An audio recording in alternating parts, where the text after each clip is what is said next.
Hello, everybody, and welcome to the Talk of the Town podcast. If you have not already, make sure to hit that subscribe button. So on the road to 100 subscribers here on the YouTube channel. We're getting so close to that mark. If you guys love daily uploads, updated rankings every single week, my reactions, sports news, sports betting, special segments, anything at all, it's all right here on the Talk of the Town podcast. So I promise you, your subscription will be well worth it and much, much appreciated. And here in today's video, we're just going to kind of go over some of the things I wanted to touch on this week, some of the upcoming games here. Today, Thursday Night Football, we're going to talk about the 49ers and Rams. I want to talk about the Bills and Patriots Sunday Night Football game and how that game is more important than I really think we think it is. And just touch on some other things like Zac Taylor's job. It might be in jeopardy. A.J. Brown and just some other things on top of that. So stick around if you want to see what else is in store. And yeah, let's start off with the first one today. We're going to start off with the 49ers and Rams Thursday Night Football game tonight. I think we all know the main storyline of tonight. It's not necessarily of a division rival division matchup, anything like that anymore. It is how injury plagued the San Francisco 49ers are. And meanwhile, that's been the story here really throughout the start of the season. I kind of got overshadowed this week by the Baltimore Ravens against the Chiefs and the injuries they've sustained and stuff like that. But the 49ers injuries, honestly, as bad as it is for Baltimore, San Francisco is on like another level of terrible injuries. Yeah, I know Lamar's injured, but so is Brock Purdy. They're missing George Kittle. They're missing Nick Bosa. Now, tonight, they're missing Ricky Pearsall, Juwan Jennings. Brock Purdy again tonight. It's just everywhere you look, there's someone down on the San Francisco 49ers. I'll say this in terms of if anyone's betting on the money line or whatever, I think 99% of people are going to go with the Rams, and respectfully so. I think for the 49ers to win this game, Christian McCaffrey is going to have one of the greatest games of all time, one of the greatest games of his career, absolutely, probably the greatest game of his career. And Robert Saleh is just going to have to call, I don't even know what kind of game, just a hell of a game there on defense. I mean, he has been all year. Robert Saleh has been really good calling that defense, but I've been saying all year, and I've been saying this for years too. I think we can all agree. Once a team gets to a point where they're so injured, like San Francisco's been kind of just pulling along at the beginning of the season, like barely stringing out wins, but they're getting to the point now where it's just you can't have a sustained success with what is going on on their roster. You can't do it.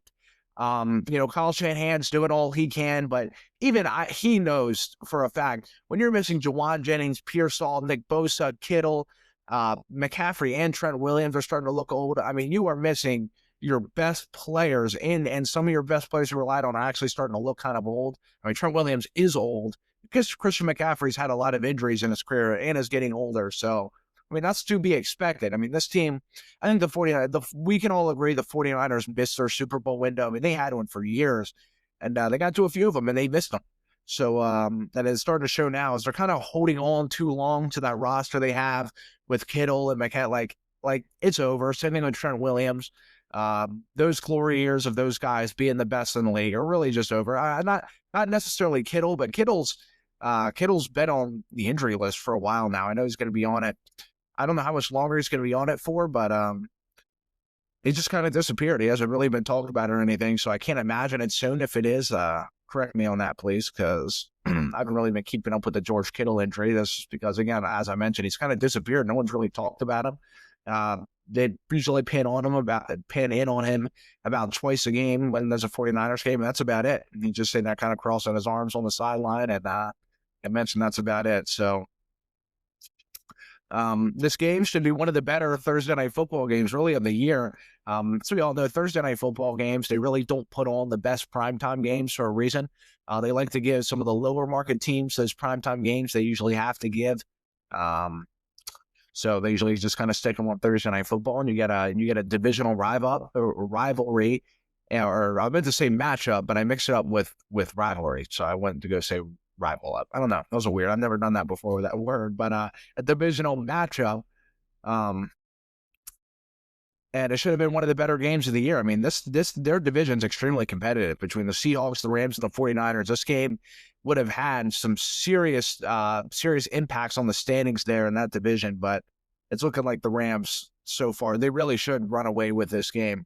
I don't necessarily even know if this game will still be a blowout just because of the 49ers. I mean, even though they've had injuries all year. They've really had injuries to last like 5 years at this point. And no matter what, they always kind of seem to pull through. And Kyle Shanahan's kind of stringing them along. But I think it's to the point now where it is getting so ridiculous for the San Francisco 49ers to where this magic of them just stringing out games it's going to end. There is no team, I don't care who's coaching it, whether it's Andy Reid, Shanahan, Belichick, any coach ever. It doesn't matter. George Halas, I don't care who. There's no one who can win with their team depleted like that. It's hard enough to win, like with Jim Harbaugh right now on the Chargers. Their two main tackles are gone. It is going to be hard enough. That is extremely difficult to overcome. Justin Herbert's going to look a lot different, and their offense isn't going to be quite as good as it's been throughout the first couple of weeks of the season so far because you're missing your two tackles. That's extremely hard to overcome, and no head coach can really do that, especially because they had Jim Harbaugh at the helm as well as one of the better head coaches in the NFL, and we're not even talking tackles at this point for the 49ers. We're talking quarterback, their literal entire receiving crew, their starting tight end, and all three of their starting receivers with Ayuk, Juwan Jennings, and Ricky Pearsall are all out. I think Kendrick Bourne's their number one receiver tonight. I don't even know who else they had. I know they had like Chosen Anderson last year. I don't think he's still in the 49ers. I don't even know if he's still in the NFL. If he is still in the 49ers, God, I feel bad. I think Mac Jones is playing tonight. I know he had an injury last week. I mean, he could have played, but he had an injury, so that's why they put back in Brock Purdy too. But I think Mac Jones, I haven't seen anything about Mac Jones not playing tonight, so I'm assuming Mac Jones is definitely playing tonight. I feel for him because, maybe if you're going against the Titans or the Saints like you did a few weeks ago, you're like, okay, maybe we can just hand it off to McCaffrey as long as you don't turn the ball over and our defense kind of just can hold New Orleans to some points, maybe like 10, 14, 17 points. We can maybe string out this game like we've been doing. But going against the Rams, who are red hot right now, off a really good win against Indianapolis, I don't know. I don't know if there's much chance, if there's really any chance the 49ers can win this game. They're just so depleted with injuries. I mean, it's not, I'm not sitting there trying to bash or anything. I think we all agree the 49ers, you get to a point where you cannot overcome the amount of injuries you have. You just can't do it. And the 49ers are literally at that point where I just don't see any way they can overcome the injuries they have. I mean, all of their best players are injured and not playing tonight. I mean, literally their best players. I mean, maybe besides McCaffrey and older Trent Williams now. I mean, their defense is, for what I think, the most part healthy, obviously, besides Nick Bosa. I haven't really seen that much else on their defense, and their defense has been playing really good. Fred Warner's healthy. So, yeah, man, it's going to be tough for the 49ers. That's really the main storyline with this game is, like, how bad is this going to be for the 49ers? I think if they can just keep it competitive, that's an absolute plus because you're in a divisional game, which I think it actually helps them in a weird way. Divisional games are always kind of weird anyway. You've seen your opponent, you know what you're going to get out of your opponent. Maybe it would be better than them going across and playing like the Titans or something like that, or even like the Jags, kind of like they did last week. A team they rarely ever see, especially the Titans, who are horrible. They're a really bad team right now. I'd say the worst in the NFL. It'd still be tough for them to string out a win against them right now, especially because they don't see them. So I think they're actually, believe it or not, better off playing the Rams tonight, knowing what they're playing up against. But even still knowing, man, your talent is just not going to match their team because you're playing guys who are off your practice squad. I mean, your entire receiving crew now with your backup quarterback and Mac Jones, it's going to be tough. It is going to be very, very tough for this 49ers team. And the Rams, they can take advantage of this opportunity with all the injuries the 49ers have. What, they'll be 5-1? 4-1, 5-1, either one of those. I think 4-1. Yeah, they'll be 4-1. Correct me if I'm wrong. I don't know why I'm like blanking out right now. I think they'll be 4-1. Yeah, we're headed into week 5. So, yeah, man, that is it for that. I don't know. This Thursday night game could end up being a disaster. I mean, it really could. I just kind of gives me vibes. I don't know if you guys remember but it was a few years ago. It was just like Joe Burrow threw for over like 500 yards. He threw like 525 yards against the Baltimore Ravens. And Lamar was not playing in that game. They had like Josh Johnson. Tyler Huntley was even hurt. That team was literally depleted, just like the 49ers are. I mean, they were playing guys that we've never even heard of. My hand's a mess right now. But they were just playing guys that we've never even heard of before. And Joe Burrow just went in and tossed like 525 yards. Now, whether or not the Matt Stafford throws for 525 yards, it has vibes of that game. Like the Bengals, we kind of knew we were just going to go in there and just destroy Baltimore. And they did. I mean, that game was like really embarrassing to watch. But again, it was like against a majority of the Baltimore Ravens third stringers. So you couldn't even really say that, well, the Ravens suck. No, they just had none of their starters were playing. That's kind of the vibes this game's given me. I don't know if it'll necessarily be that bad, but I don't know. I think this could get ugly for the 49ers. Maybe I'm wrong. If they pull this win out, this will be one of the more impressive wins I've seen in a long, long time. Next thing I want to talk about here is the Buffalo Bills versus the New England Patriots here on Sunday Night Football this week, and why I think this game is more important than we think. I know this game is definitely being hyped up. Drake May, and it's starting to really get some recognition around the NFL and definitely the media as well. It was ranked in a majority of people's top 10 QBs and a lot of people's personal list, man. He was pushing the top 5 on their list as well. So he's really, in terms of statistics this year, he's really like top 7 in just about everything. I mean, he's playing like borderline top 5 quarterback in the NFL right now. He is playing some great football. I've seen a graphic of him next to Josh Allen. He's really beating Josh Allen in almost every statistical category right now, especially with not as many weapons. Although I do think, though, I think that people still saying that the Patriots' weapons are not that good. Like, he's really out there doing it with nothing. That's not true. I mean, Stephon Diggs, I know they went against the Panthers last week, but mind you, though, the Panthers' defense was coming off a pretty incredible performance against the Atlanta Falcons. They shut him out, led him to 0 points, had a couple of interceptions on Michael Penix, the guy who was out of the same draft class as Drake May was.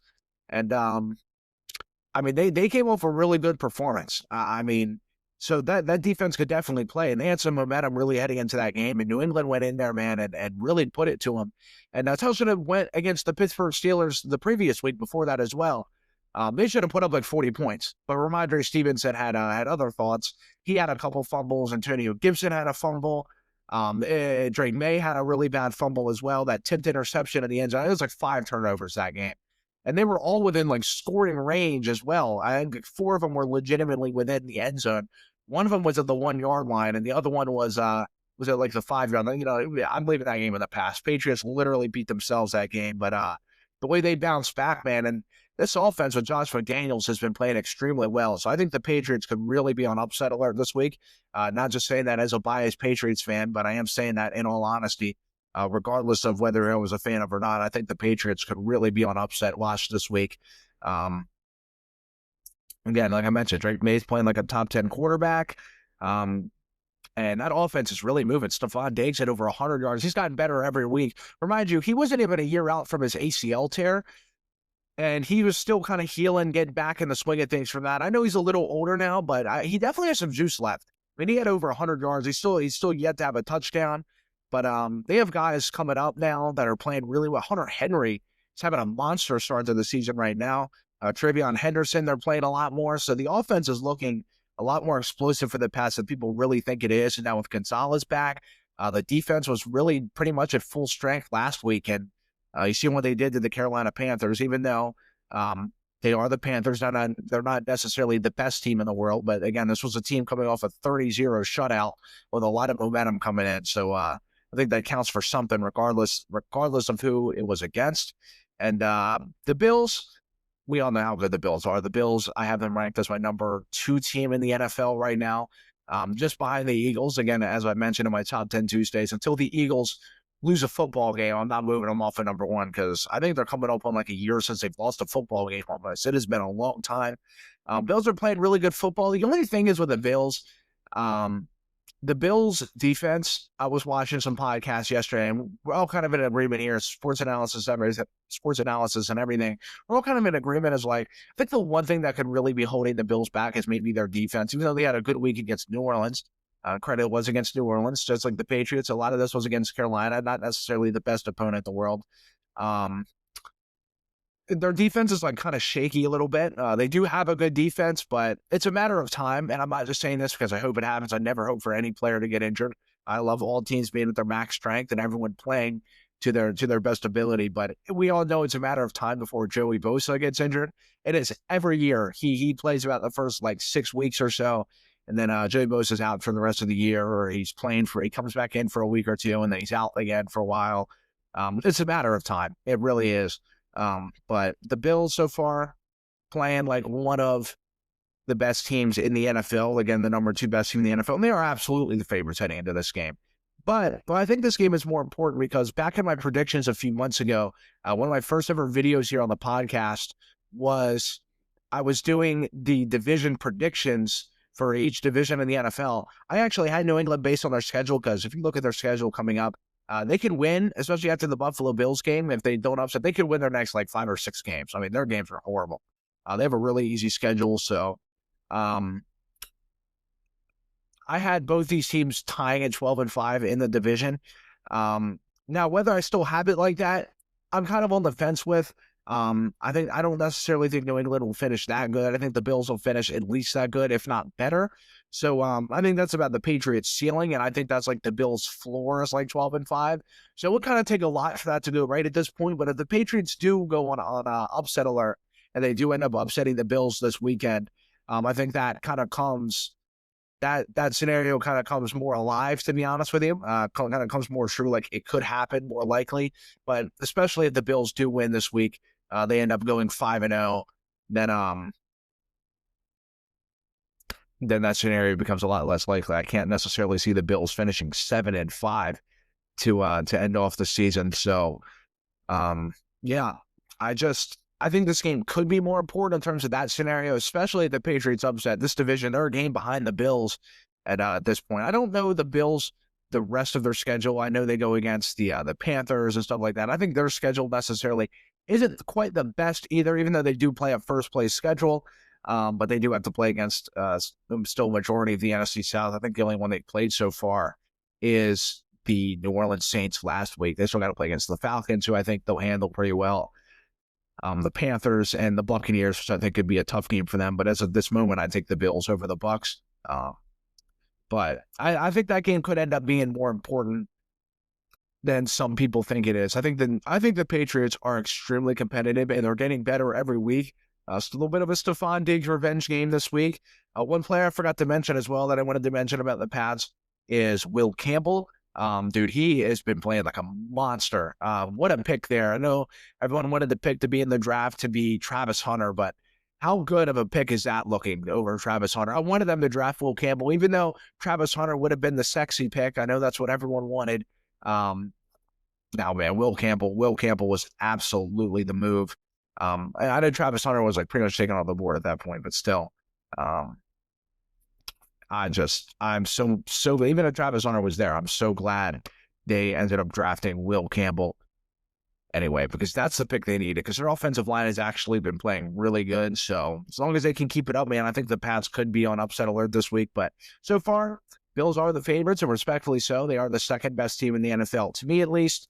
And I think that's actually going to be a really good game. It's going to be a good game for Drake May to show off a skill set to the world on national television. So hopefully he does end up showing up. He had a couple of good games, or he had a really good game against the Bills last year. Didn't end up losing, but they were very competitive in that game when that team was trash. So next thing I want to talk about here is Shedeur Sanders, how he could have been on the Ravens. We've all heard of that story. I'm not going to talk too much about that, but mainly I'm going to talk about Dillon Gabriel being the starting quarterback now for the Cleveland Browns. That's why I'm kind of tying in Shedeur Sanders with that. I'm not going to tie him in too much.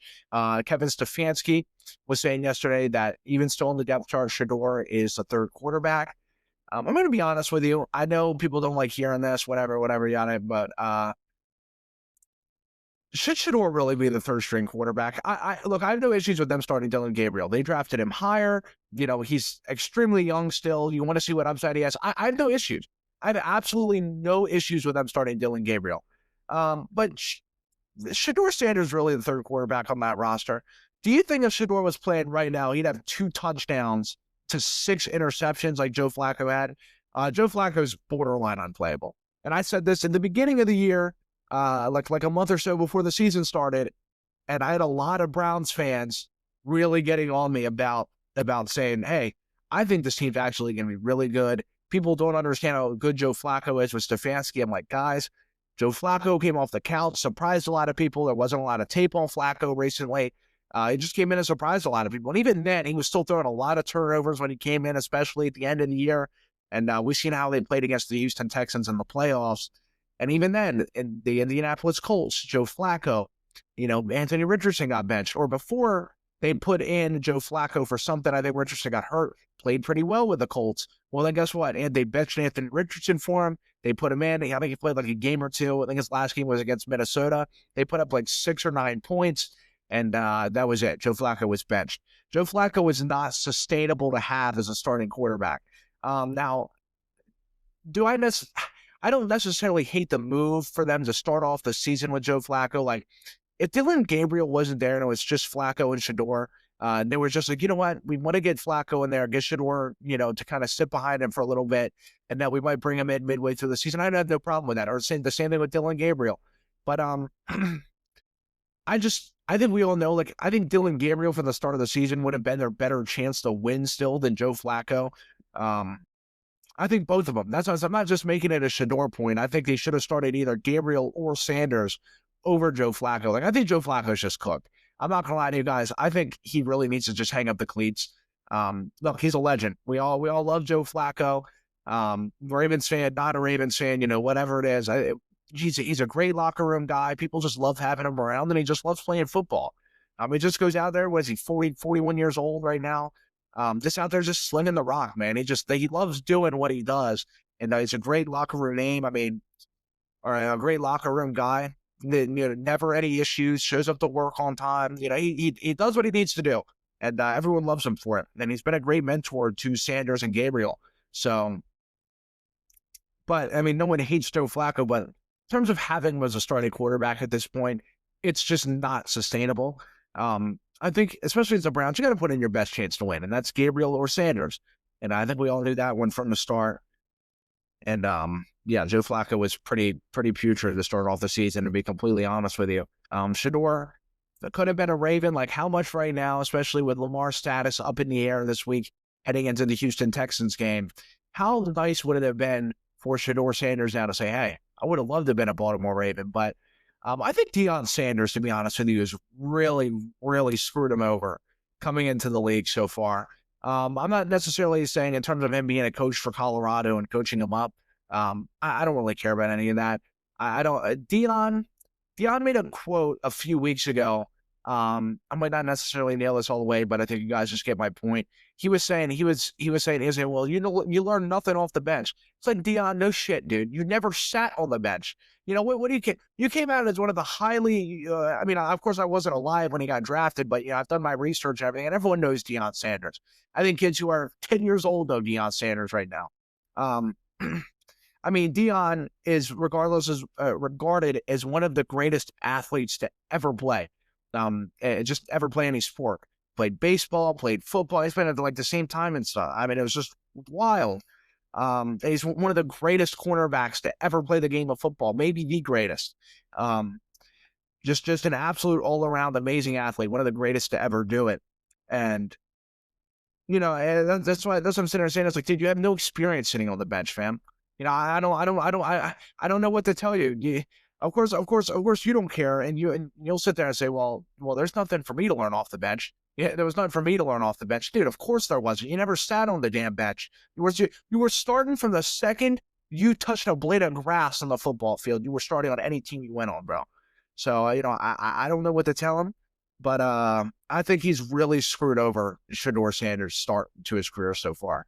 There was already kind of rumors about his attitude and everything coming in to the NFL, which was kind of looming around him anyway. And I thought would have hurt his draft stock anyway, but he was still going to be regarded as a first round pick. Well, the more things go out, then apparently the conversations he had with the GMs and the owners and meetings coming up to the draft and everything, I think it's understandable to know why he dropped that far.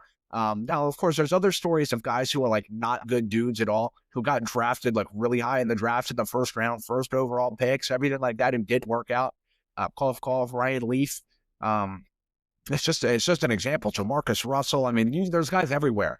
I don't think he necessarily deserved to fall down in the 5th round, but there is reasons. And I think Dillon is one of them. I think Dillon's really screwed him over, to be completely honest with you. And he probably would have ended up getting drafted to the Ravens if it wasn't for Dillon saying that to Shedeur Sanders, which now, how nice would that have been? He's still the 3rd-string quarterback behind a guy who is 40 years old and 2 touchdowns to 6 interceptions and just has not done anything so far. I mean, his career is over. Joe Flacco's career really is. I mean, he's not even serviceable to really play anymore, to be completely honest with you. So maybe he ends up getting traded. Maybe they end up cutting him, but something's got to happen there because I think he's too good to be a 3rd-string quarterback on a team. Like, I think that's just pretty, and that's why this is such a big news story and why, like, I know people are tired of hearing it and all, but there's a reason this is constantly in the media, and it's not only because it's Shedeur and Dillon. Like, yes, that has a part to play in it as well. And they're big household names. They're not just athletes; they're celebrities. Like, Dillon is a celebrity, not just a professional athlete. Even though pro athletes aren't technically celebrities, but you guys get what I'm saying. And the same thing with Travis Kelce. Like, Travis Kelce's not just a professional football player anymore. He is a celebrity now, like full-fledged celebrity. That's why his mind necessarily isn't all the way on football, which not necessarily just his age, but also has to do with him not, like I mentioned, his mind not being on football because he's a full-fledged celebrity, date Taylor Swift and all. Well, that's how the Sanders family is. They're full-fledged celebrities as well. And that's why they're also always in the media. And just because he's too talented to be a third stringer on this Browns roster. You know, I have no issues with them starting Dillon Gabriel over Shedeur Sanders. I'm not complaining about that one bit.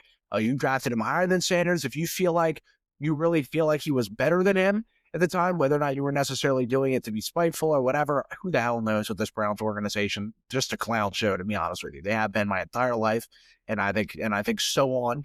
I think a majority of our parents' lives or whoever's watching us, however old you are, they've been a clown show for a long time. Never been to a Super Bowl. So I think the whole thing's just a mess, to be honest with you, with Cleveland. I think they should at least move him up the backup. Like, I don't see what the hurt in it is. But as I previously mentioned, man, Dillon Gabriel starting this week. I hope he does well. They play against Minnesota at 9:30 a.m. this week. I hope he does do well. I think Dillon Gabriel has the chance to be a good quarterback. I think unfortunately for him, he gets bashed a lot because it's like, well, Shedeur's on your team, which sucks for him. I fully acknowledge that, man. I mean, it sucks for him because I think no matter where, Dillon Gabriel probably would have been like a 4th round pick. I think he did get a little bit overdrafted. He was projected to be like a 4th or 5th round pick, but it all depends on your play. Like, if he goes out there and plays really well, the Browns really think, this guy's a chance to be a franchise quarterback, which he absolutely does. Then go for it, dude. I mean, I have no issues with them starting Dillon Gabriel over Shedeur Sanders at all. But the part that really kind of pisses me off is like Kevin Stefanski doesn't even acknowledge he's really there. They just asked him, and they asked him, is Shedeur Sanders going to move up in the starting? He said, no. Like, he was like adamant on it. Like, I don't know. There's another element there that is obviously there. I think on any other roster, he would be the backup at least. I think for one, I'm going to talk about the Bengals here in a minute or two, but he should get traded somewhere. Like, the Browns should really try trading him to the Bengals or just somewhere else that needs to try getting a quarterback. And I guess not necessarily the 49ers because they do have Mac Jones as a backup, but Mac Jones gets hurt and this Purdy injury lingers. Well, maybe try to trade him to the 49ers somewhere where he can get a shot because the Browns clearly aren't going to give him one unless Flacco and Gabriel go down. That's the only chance Shedeur has of starting this year. I thought maybe there was a chance Shedeur would play at some point, but I do hope Dillon Gabriel goes out there and plays well this week. I do. I really do. If he does, that's going to be really good for the Browns. Hopefully they can get off this Deshaun Watson situation, move off of Flacco, and really figure out what they're going to do at quarterback. I think they should try giving Gabriel, unless Gabriel goes out there and plays the lights out, they're winning games. They're kind of still really under 500, and Gabriel's kind of up and down. I think they should try giving Sanders a chance to see what they got. I'd like to see both of them get a chance, but hopefully they don't have to get in that situation. And so Sanders getting a chance somewhere else, and Gabriel does end up being the Browns quarterback. So I think they both definitely deserve an equal shot to be the starting quarterback somewhere. I think they are both very talented quarterbacks. So that's my opinion on that. Next thing I want to talk about is Zac Taylor's job safe, and should the Bengals trade for a QB heading in here to week 5? Interestingly enough, as bad as they've been the last few weeks, you wouldn't necessarily think they're a 500 team. They're 2-2 right now. There's been some rumors about Zac Taylor's job security and is his job safe. A lot of people think this is going to be Zac Taylor's last year. Their record over the last 3 years since they made the Super Bowl, 3-4 years, is 32-22. The year after they made the Super Bowl, they lost in the conference championship. They went 12-4, then lost in the AFC championship. And in the last 2 years, 23-24, they both finished 9-8, did not make the playoffs. Last year they had Joe Burrow and just didn't do it. And the slow starts has been what's been killing the Cincinnati Bengals. Well, they didn't have a slow start this season.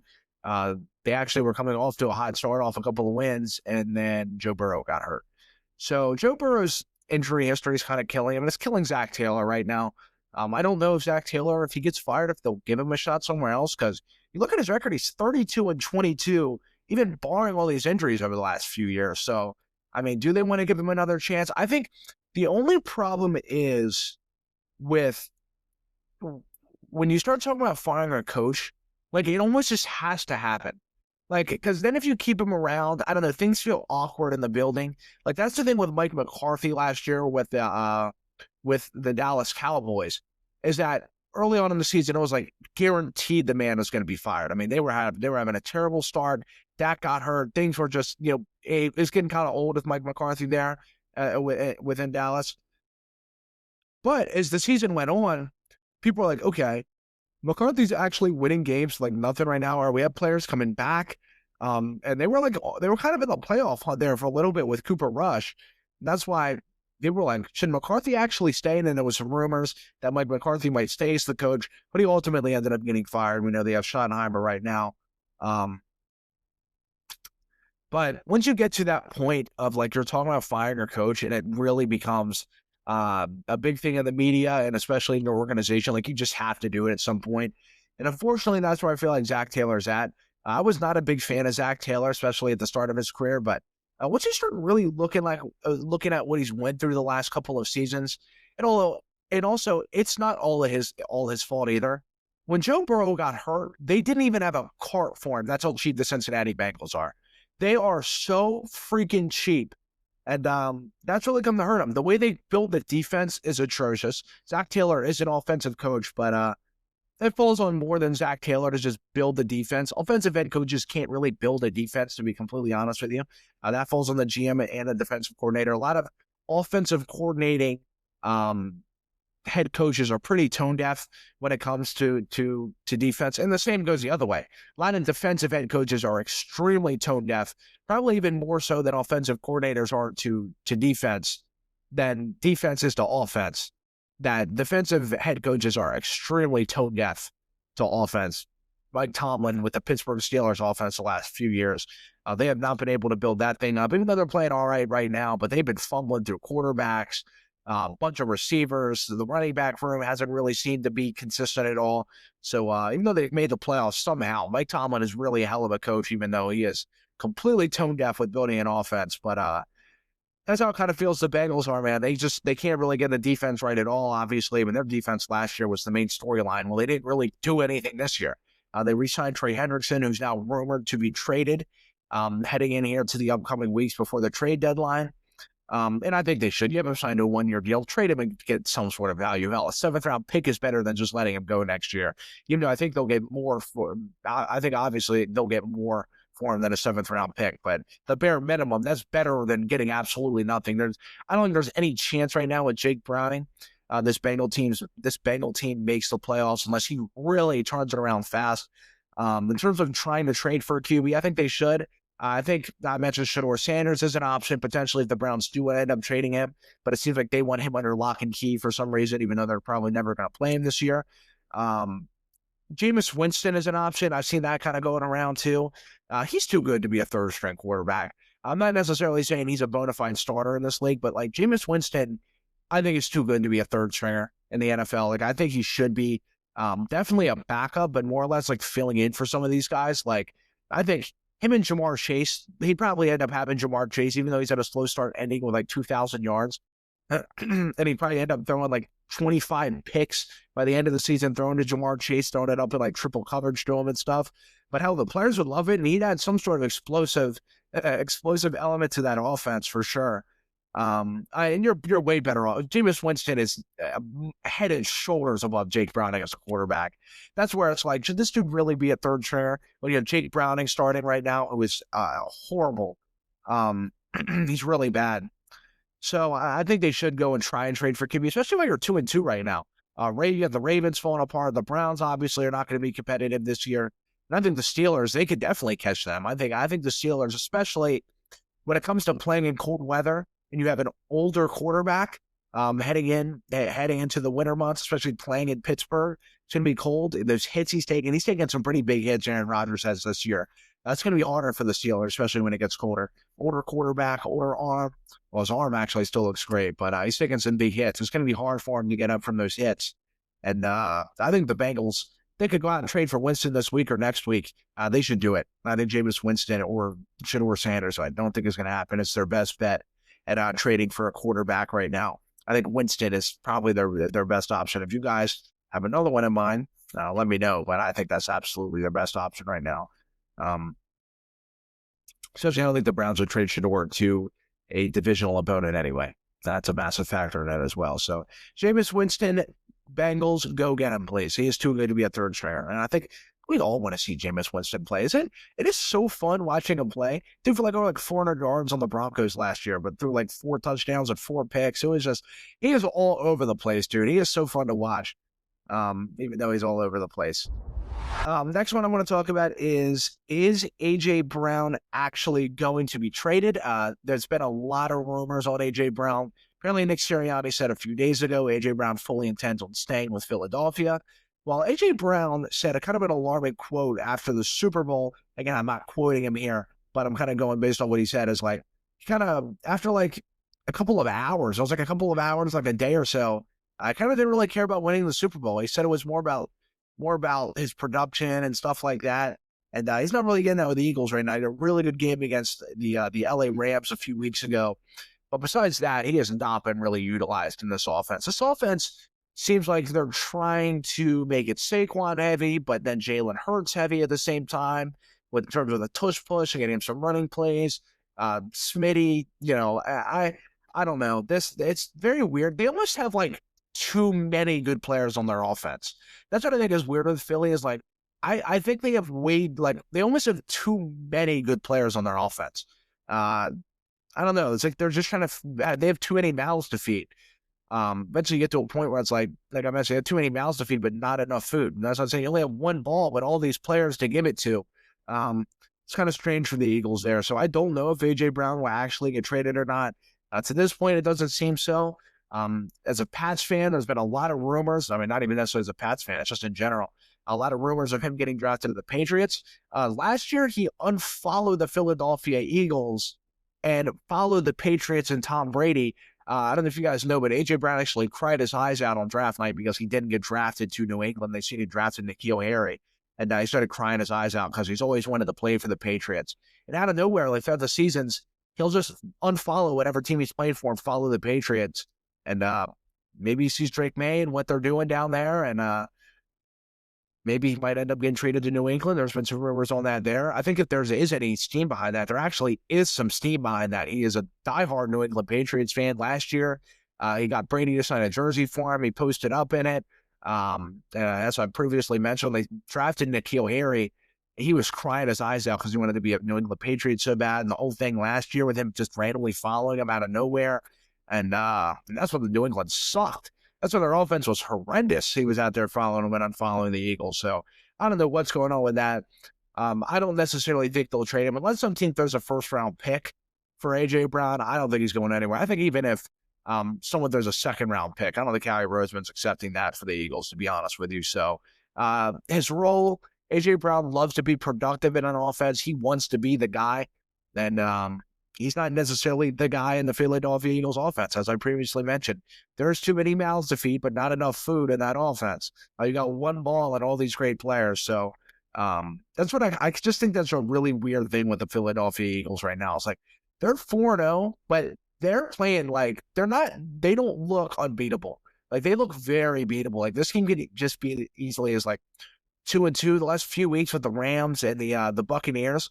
They've had really bad halves, like really bad, like 3.5 quarters, like 3 full quarters of really bad football. And they have like a quarter and a half of playing like really dominant football. So they're a really weird team right now. And I don't know if AJ Brown, I'm sure AJ Brown acknowledges it, but is that actually going to lean into him getting traded? I guess we'll just find out in the upcoming weeks of how much more progressive his role gets throughout the upcoming weeks. If it kind of stays around the same or gets even less than it already is, I think AJ Brown is actually going to push for a trade.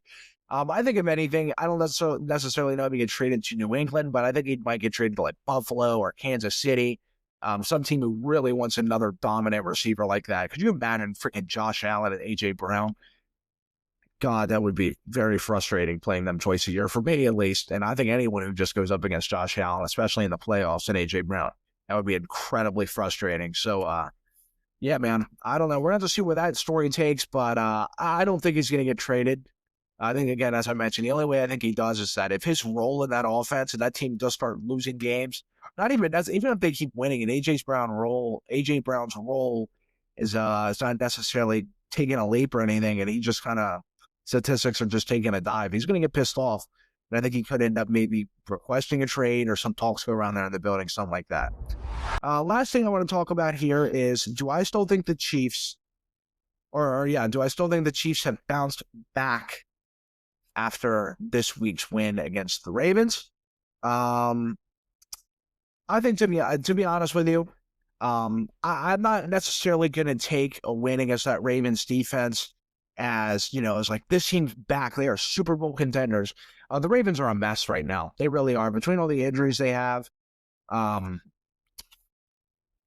just the coaching, the scheming. I went over this like 3 times this week, so I'm not going to go into it there. I'm not going to give them too much of a plus there for beating that Baltimore Ravens team right now, to be completely honest with you. As I mentioned, they're just a mess. I was trying to think of an example. I had an example before I started the video that was really good, but now I can't think of it, of like a certain team beating someone, and it's like, are you really going to give them that? Are you really going to say they're back for beating this team? That's how I kind of feel about the Chiefs and the Ravens right now. Like, I think the Chiefs do still have some issues. Xavier Worthy played really good against the Ravens. Again, who has not played good against the Ravens? Sorry, Ravens fans, but I just think with Kelsey's age, and I don't know, their running back room is what's really concerning to me. Like, Pacheco has regressed immensely. Like, Pacheco's not even, he wouldn't start for really any other team in the NFL right now. I think Kareem Hunt is really the main starter for the Chiefs right now. Pacheco is not good at all anymore. He had that bad, I think he had a fibula injury last year, and he just has not bounced back at all. It's something like it's really affected his game. He is just not the same running back. And Kareem Hunt is old. I mean, Kareem Hunt is not nearly the same player he used to be. It's kind of a power back. He can get you probably 2-3 yards at a time. But in terms of having sustained drives with those two, it's going to be hard for them, especially if they do end up making the playoffs, which I think they will, to really have a sustained offense, especially when you're not throwing to the best group of receivers. But in Kansas City's credit, when you have Mahomes, you don't need to be out there with Jerry Rice, and you don't necessarily need to have this all-time group of receivers. Or let me say more currently, like, he doesn't necessarily need to have AJ Brown, as I mentioned, who could be in the market. Chiefs could be in the market for AJ Brown, or like a Justin Jefferson, or a receiver like that. Like, he could just roll out there with a bunch of number 2, number 3 receivers and have it be just fine. That's kind of what he's doing right now. Like, the Hollywood Brown is probably a number 3 on most teams. Juju Smith-Schuster, the same. Like, he's rolling out there with a bunch of number 2 and 3 receivers right now. Tyquan Thornton, who was a bust, tells you the Patriots a 2nd-round pick. He's done nothing throughout his career. Patriots really just cut him loose, and Chiefs went and picked him up. He's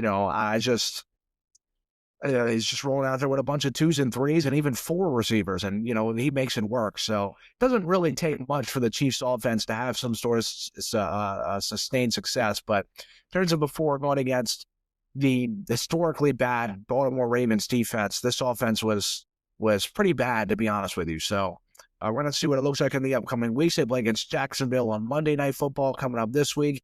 Will that be a test for them necessarily? I don't know. No one really thinks Jacksonville's legit, but I think anyone would be wrong to sit there and say they're not playing good football either.